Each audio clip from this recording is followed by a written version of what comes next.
berangkat Bapak Manten Aris Wijoyono Pemudian Kula lan sedaya masyarakat Sido Bunder.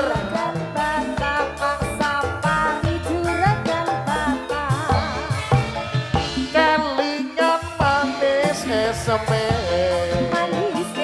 terus kelingan ramah gemuyune terus nolak kasih sayange karep hatiku kepengin dadi bojone.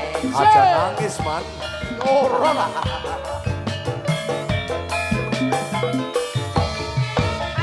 sayange wis duwe bojo. Wiwin memang untuk Anda Mas Iman. Nanging aku wis kepacut tresno pada longso rasane ngati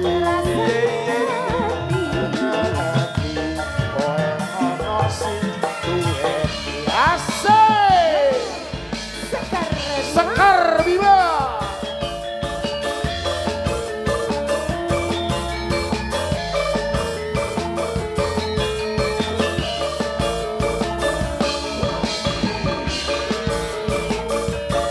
Lale-lale Walet Mas, papan Zaka Badung, kasih. Sabualas kulite kuning sing gede gagas mamas jaluk maning.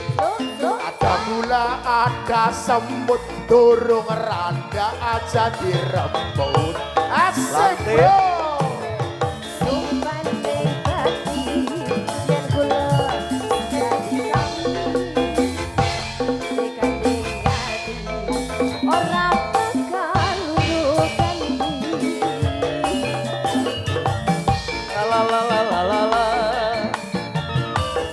Hari Nastuti Walet Mas. Yoi. Hoi.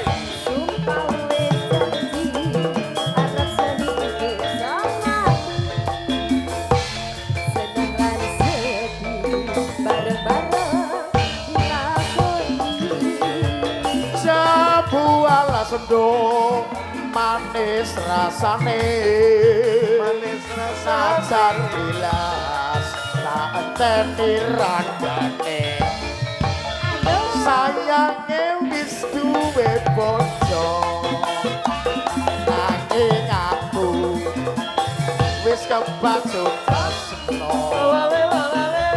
nelongso rasane ati yen aku ra lakon melu duwe. Matur nuwun Mas Iman Matur sudah nuwun meramaikan sanget, suasana. kula madhep nggih. Nggih. Boyo lepat nyuwun pangapunten iki kansa-kansa Pak Sapari, Pak Beton nih lucon-lucon nggih. Ya oke, terima kasih. Titipan kan Pak Maman, Dik. Duk.